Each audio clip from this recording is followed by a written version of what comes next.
Buenos días, bienvenidos a la cadena. En este nuevo vídeo, que prolonga la reflexión del inmediato anterior, trataremos de repasar la fórmula que fue utilizada en los Estados Unidos para salir de la terrible crisis de 1929, así como de obtener con ello conclusiones que pudieran revelarse útiles en el futuro. Para la mayor parte de los norteamericanos, el desastre de la represión llegó como un terremoto asolador, sin prevenir, destruyendo sus anteriores vidas de un modo tan absoluto que perdieron la confianza en sí mismos. Sus vidas, así como su país, parecían hallarse fuera de control. De repente, sobrevino un nuevo líder en el que cobraron confianza: Franklin Delano Roosevelt. El primer logro del New Deal fue precisamente esa restauración de la confianza, y la primera cuestión que se plantea a este respecto es ¿cómo lo logró? Si le interesa este tema, puede consultar los vídeos publicados y, por supuesto, abonarse a la cadena. Puesto que la verdad reposa en mí, haré que vuelva el valor y la devoción que convienen a este tiempo. El hombre que así habló al pueblo americano en 1933, con motivo de su juramento al cargo de presidente de los Estados Unidos, había sufrido, como era de dominio público, temibles golpes en su vida privada, a los que había resistido con admirable estoicismo. Dicha perseverancia en la adversidad lo presentaba ante la expectante y atribulada nación como un hombre que no puede ser fácilmente derrotado. Como primera provisión, llamó de inmediato al nuevo Congreso para una sesión especial. El problema más urgente del momento era el rescate de los bancos. Roosevelt puso a trabajar codo con codo a sus propios colaboradores con los de la precedente administración conservadora, y 5 días más tarde se hallaba dispuesta una nueva ley bancaria, la cual fue presentada al Congreso y aprobada en un lapso de 8 horas. Los bancos cerraron 4 días y al siguiente los depósitos excedían a las retiradas de efectivos. El Banking Act, o ley bancaria, reformó profundamente el destartalado sistema bancario estadounidense. Así, muchos bancos débiles no fueron autorizados a abrir sus puertas, mientras que los bancos solventes fueron respaldados explícitamente por el gobierno federal, el cual se había provisto de notables poderes que le permitían controlar el sistema en su conjunto. La segunda medida del New Deal la tomó Roosevelt el 10 de marzo, tan solo 6 días después de su juramento del cargo. Se trataba de un recorte generalizado de los salarios de los funcionarios y de los beneficios de los veteranos. En contrapartida a esa voluntad de ahorro, incitó a los ricos a gastar su dinero. Un industrial al menos respondió pidiendo a sus empleados que salieran y compraran algo, cualquier cosa. El presidente Roosevelt dijo: ha hecho su parte. Ahora os toca a vosotros. Fue suficiente. Allá por el mes de junio, la amenaza de un colapso económico total había desaparecido. No obstante, era consciente de que no había sido elegido presidente para salvar únicamente a los bancos, a pesar de todo. Por lo que el Comité Pécora, así llamado por el jurista que lo dirigía, comenzó a conducir rudas investigaciones en la alta finanza. El 27 de mayo, el Congreso aprobó una ley que regulaba Wall Street, la cual estipulaba que una completa información debía hallarse disponible ante el público y que todo director que intentase propalar falsas perspectivas sería objeto de un encausamiento criminal. La Comisión Seguridades y Cambios tuvo por cometido vigilar el medio y castigar a quienes no procedían con entera rectitud. Pronto surgió la evidencia de que la Comisión no mantenía una posición contraria al negocio, sino contraria al incompetente y deshonesto negocio. Durante el año 1933,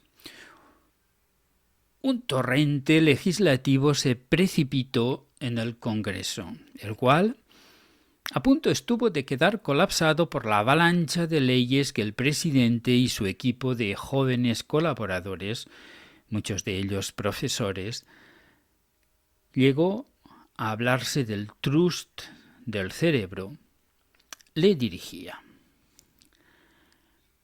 La otra gran preocupación del nuevo presidente consistía en la deplorable situación de la gran masa de desheredados y desempleados que flotaba a lo largo y ancho del país.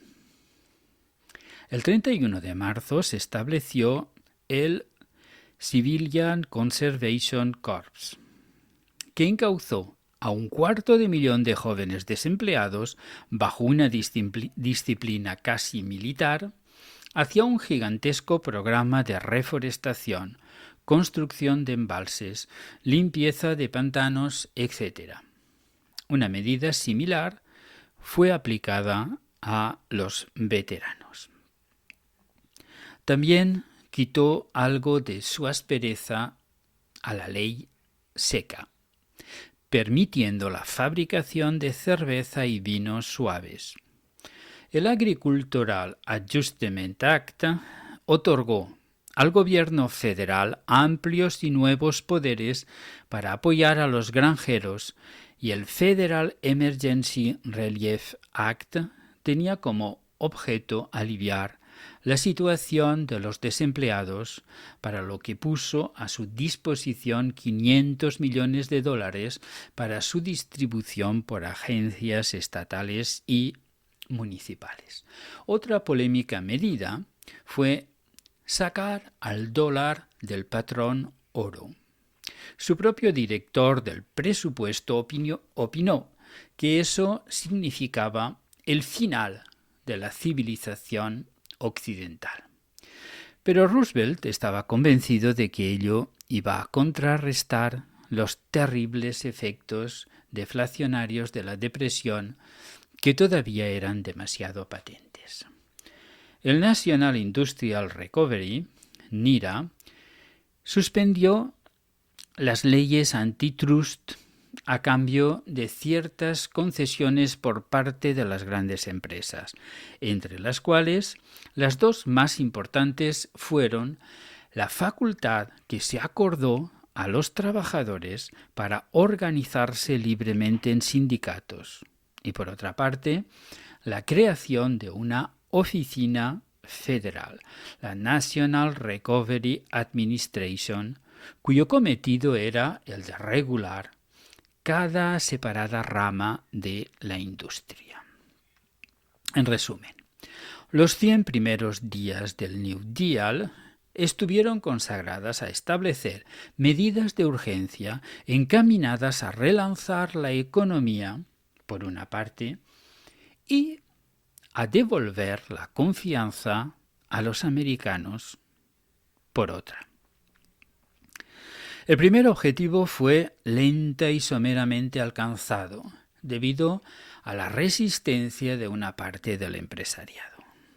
Por otro lado, el paro se mantuvo a un nivel muy elevado, pues concernía todavía a un 24,9% de la población en 1933. Ahora bien, este primer New Deal constituyó un éxito a nivel popular y por lo que respecta al retorno de la confianza.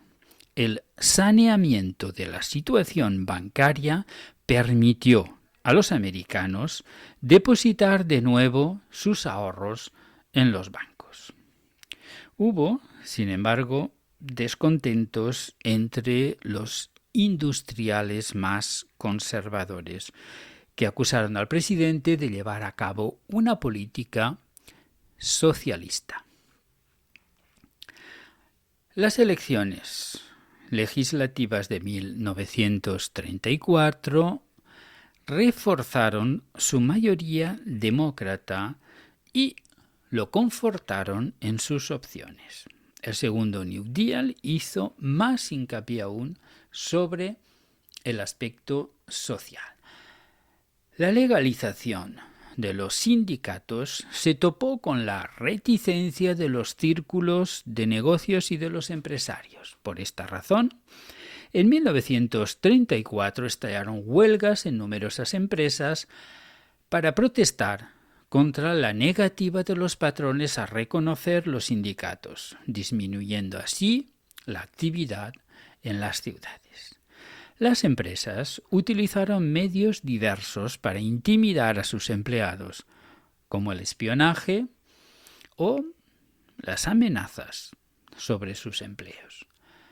Con el propósito de regular los litigios, Roosevelt decidió en 1934 crear una nueva entidad encargada de velar por el cumplimiento de las normas laborales, la National Labor Relations Board, consecuencia de la adopción de la National Labor Relations Act.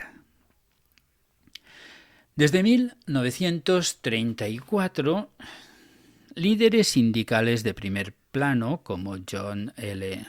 Lewis, presidente de la poderosa United Mine Workers of America, UAW, no vacilaron en anunciar: el presidente quiere que usted se afilie a un sindicato.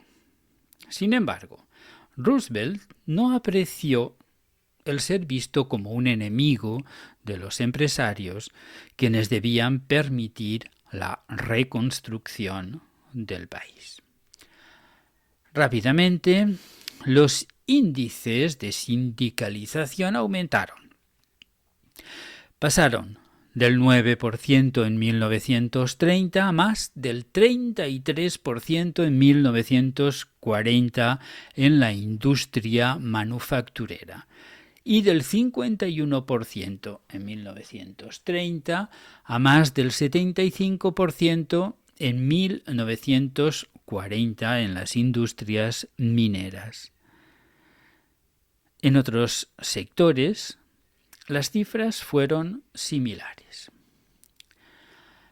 Las políticas federales también estudiaron la situación del consumidor con la creación del Consumers Advisory Board, encargado de recoger las quejas de los consumidores contra los precios elevados. Un guía del consumidor fija un precio teórico de los bienes de consumo de base y permite a los compradores señalar las desviaciones del precio entre el teórico y el real. Rexford Tugwell influenció en la adopción de normas sanitarias y en la lucha contra los productos peligrosos. La redistribución de la riqueza figuraba entre las prioridades de Roosevelt. Sin embargo, no utilizó al Estado como principal medio para realizar dicha redistribución. En la misma época, en otros países de tradición más intervencionista, el impuesto sobre las fortunas más grandes constituía uno de los medios más directos de reparto de la riqueza. Pero, a pesar del carácter directo de la intervención, Roosevelt rechazó utilizarla en beneficio de un impuesto creado en 1932 por su predecesor Hoover, el cual añadía tasas de funcionamiento pagadas por los productores a los impuestos regresivos sobre el alcohol y otros bienes considerados como conductores a la lujuria y al vicio. Desafortunadamente, esta medida se convirtió en una carga para los estadounidenses más desfavorecidos. Como consecuencia, la administración Roosevelt buscó un medio para redistribuir la riqueza sin pasar por la política fiscal. Al margen de la formación de asociaciones de consumidores, el gobierno deseaba garantizar a la población estadounidense una cierta independencia y medios para prevenirse contra disminuciones brutales de las rentas, ya fueran a corto plazo por el desempleo cíclico o permanentes por discapacidad o vejez.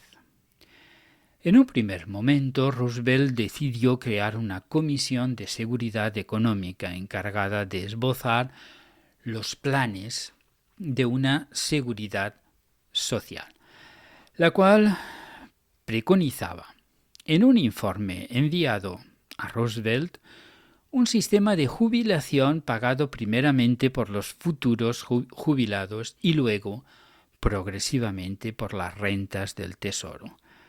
Pero Roosevelt se opuso a este principio que constituía, según sus declaraciones, una mera variante del modelo británico conocido como Dole. Por el contrario, Roosevelt deseaba un sistema que los empresarios y los empleados financiaran mediante una deducción sobre su salario y donde el Estado no interviniera. Pero frente a las numerosas críticas que se alzaron contra el proyecto, particularmente a causa de la situación inestable del empleo, que hacía ilusoria una deducción estable sobre el conjunto de la masa salarial, Roosevelt y su administración realizaron algunos cambios, inspirándose en sistemas ya experimentados en otros países, con la prioridad particular de cubrir a un número más elevado de estadounidenses. El texto clave de este periodo fue la Ley de Seguridad Social aprobada el 14 de agosto de 1935. Estableció un sistema de protección social a nivel federal. Jubilación para mayores de 65 años, seguro contra el desempleo y ayudas diversas para minusválidos. Las enfermedades y la invalidez, por el contrario, quedaban sin cubrir. Los ciegos y los niños minusválidos recibieron ayudas financiadas por subvenciones federales concedidas por los estados. El New Deal puso así las bases del estado del bienestar. Progresivamente, el sistema cubrió una parte más amplia de la población, particularmente gracias a las enmiendas de 1939 y de 1950. Pero el principio quedó circunscrito en los límites inicialmente impuestos por Roosevelt. En los Estados Unidos, el sistema de las jubilaciones por redistribución de la riqueza se inició también durante el New Deal, con el fin de proteger a las personas de edad avanzada de la miseria.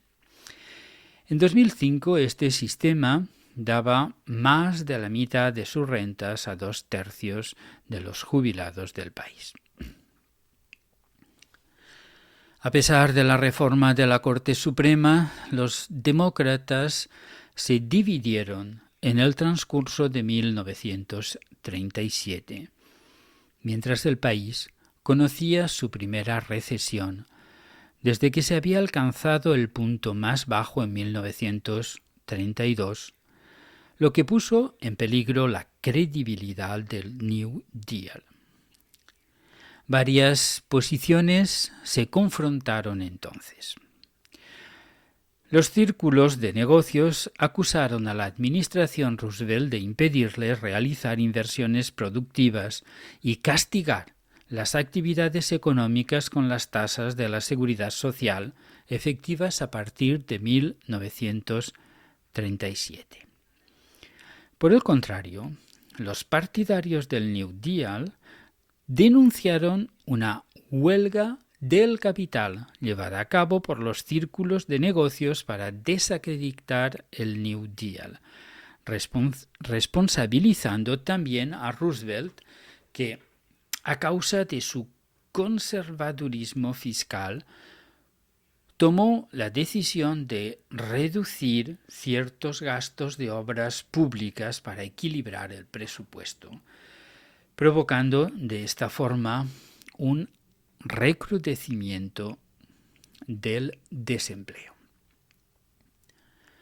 En una carta particular dirigida al presidente el 1 de febrero de 1938, es decir, 2 años después de la aparición de la teoría general de la ocupación, el interés y el dinero, John Maynard Keynes sugirió a Roosevelt considerar todas las críticas que recibió como válidas y bien avenidas. Keynes explicó así que la disminución del gasto público representaba un error y que era necesario estimular a las empresas del sector privado con el fin de facilitar la recuperación. Conforme a estos principios, Roosevelt reclamó pues una recuperación del gasto público desde el segundo trimestre de 1938. Con este fin, se desbloqueó un fondo de $3.000 millones. Pero Roosevelt había salido debilitado por la recesión y el litigio con la Corte Suprema. La última gran ley del New Deal, la Fair Labor Standards Act, ley de normas justas del trabajo, que prohibía el trabajo infantil e instituía un salario mínimo, fue votada el mismo año.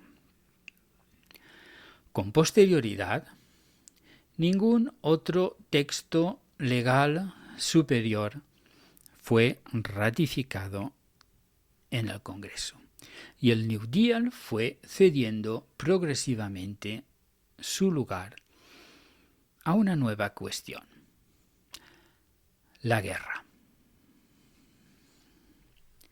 La evolución de la deuda pública revela el paso a una economía de guerra a partir de 1941 y de manera más pronunciada desde 1943. Durante el periodo del New Deal, 1933-38, la deuda se había mantenido estable. En noviembre de 1938, es decir, unos meses después de la firma de la Fair Labor Standards Act, Roosevelt explicó en una reunión privada con el secretario del Tesoro, Henry Morgenthau, que la guerra que se avecinaba en Europa podía ser beneficiosa para los Estados Unidos en general y para los demócratas políticamente. Al mismo tiempo, Roosevelt empezó a pensar en los medios para construir la fuerza militar estadounidense con el objetivo de disuadir a otros países, evitando así tener que negociar con Hitler. A pesar de las difíciles elecciones para su partido, Roosevelt fue reelegido para el tercer mandato en las elecciones de 1940 y declaró ante la prensa que no le gustaba el término de New Deal, ni su sobrenombre de Dr. New Deal, dado que, aunque hubiera solucionado los numerosos males de su país, los Estados Unidos debían enfrentarse a nuevos riesgos. Declaró así que su compañero, el doctor Gana la guerra, iba a tomar el relevo. El fin del New Deal fue manifiesto en la evolución de los gastos presupuestarios, que tradujeron claramente la transición hacia una economía de guerra. En 1943, el Civilian Conservation Corps, la Works Project Administration y otras agencias del New Deal fueron suprimidas. Al mismo tiempo, la partida de defensa y gastos militares del presupuesto pasó del 8% en 1938 al 40% en 1943. Finalmente hubo que esperar hasta 1943 para que el desempleo cayera a niveles inferiores a los de 1929. Para entonces el New Deal ya no contaba con ninguna prioridad. A pesar de todo, las ideas del New Deal no desaparecieron totalmente con la Segunda Guerra Mundial. Y desde 1944, Roosevelt reafirmó que la libertad individual no podía existir sin una cierta seguridad económica. Hasta concibió una segunda Carta de Derechos que garantizara las nuevas bases de prosperidad y de seguridad para todos, cualesquiera que fueran su condición, su raza o sus creencias. Entre estos derechos, donde figuraban la seguridad contra los azares de la coyuntura económica, derecho al empleo, precios agrícolas correctos o derecho a un salario digno, la inmensa mayoría de ellos constituían ya prioridades del New Deal. En el plano político, el poder ejecutivo y el gabinete presidencial reforzaron su influencia sin inclinar por ello al país a la dictadura. Roosevelt supo inaugurar un vínculo directo con el pueblo por las numerosas conferencias de prensa que tuvo, pero también por la utilización de la radio en sus célebres charlas junto a la chimenea y sus numerosos desplazamientos. El New Deal permitió una democratización de la cultura, así como la reconciliación de los artistas con la sociedad, y su espíritu impregnó el país. El cine y la literatura se interesaron más por los pobres y por los problemas sociales. La Works Project Administration llegó a poner en marcha numerosos proyectos en el campo de las artes y la literatura, en particular con los 5 programas del Federal Project No. 1 en favor de los artistas. Desde el punto de vista de las agencias del New Deal, puede también citarse la Public Works Administration, que gastó 13.000 millones de dólares en 1942 y empleó hasta un total de 3,5 millones de parados en 1938. En cuanto a las obras públicas realizadas, se pueden citar 285 aeropuertos, 1.000.000 de kilómetros de carreteras, 77.000 puentes y 122.000 edificios públicos en un periodo de 7 años. En el plano económico, la situación era mejor al albor de la Segunda Guerra Mundial que en 1933.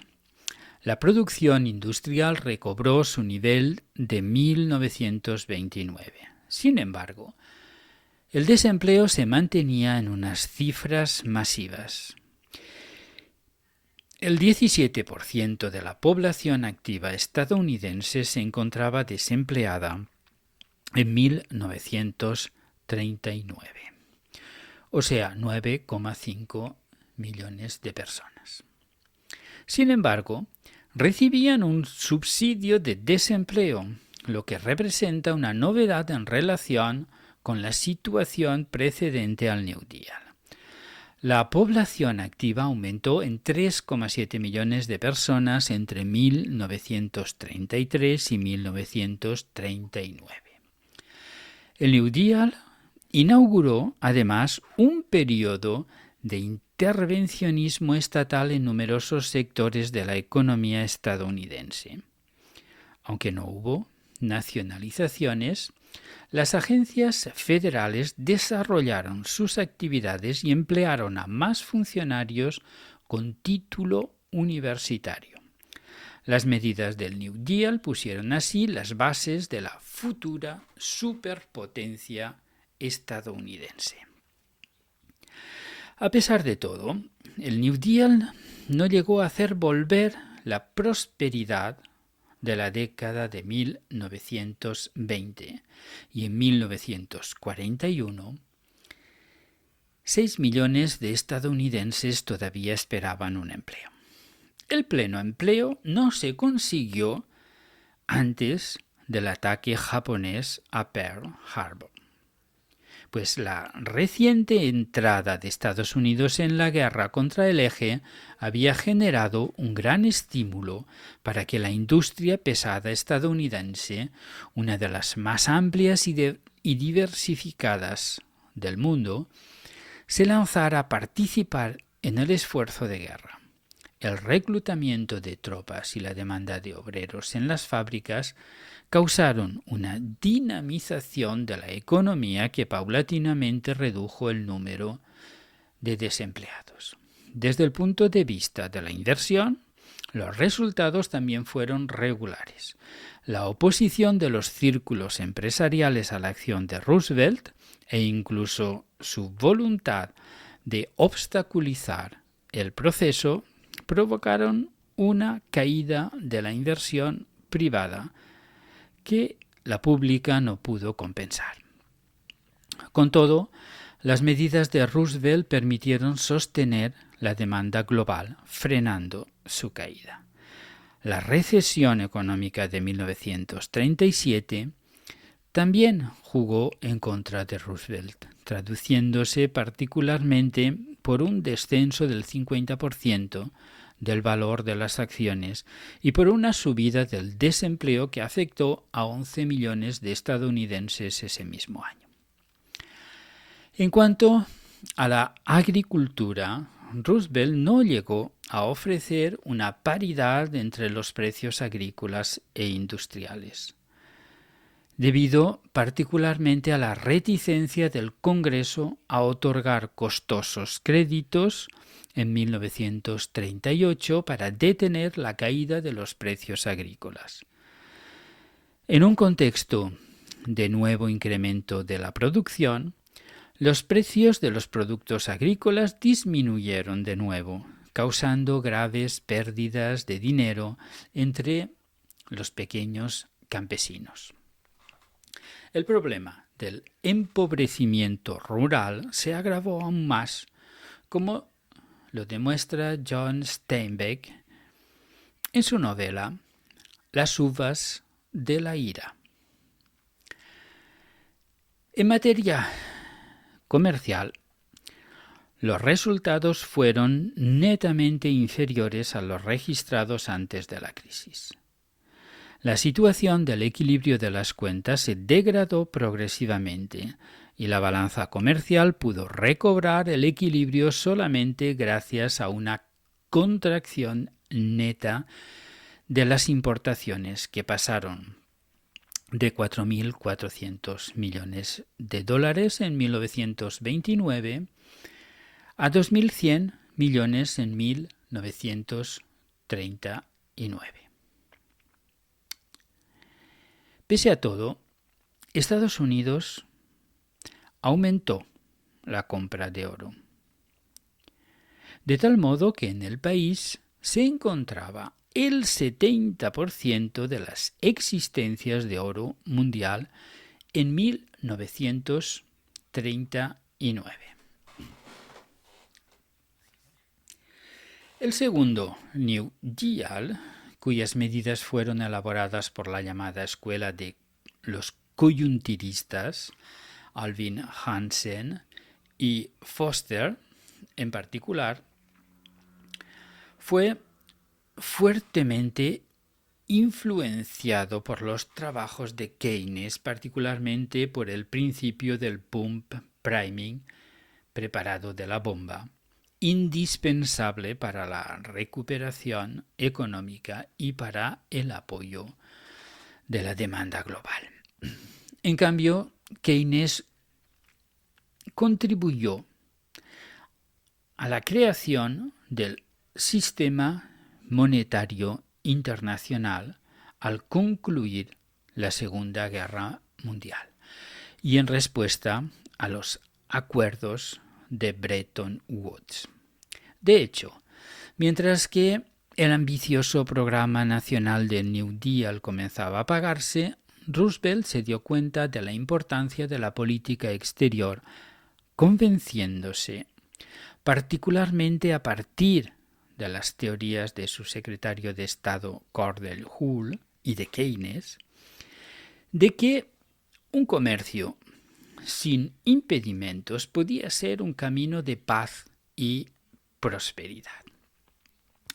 Sin embargo, al día siguiente de la firma de los acuerdos, el plan de Keynes no fue el elegido, sino el de su homólogo estadounidense Harry Dexter White, ya que proponía, a ejemplo del modelo de seguridad social del New Deal, la creación de un fondo al que cada país aportaría su contribución.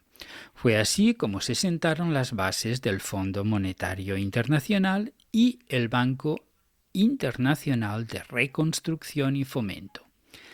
Estas dos instituciones se inspiraban, pues, en agencias del New Deal.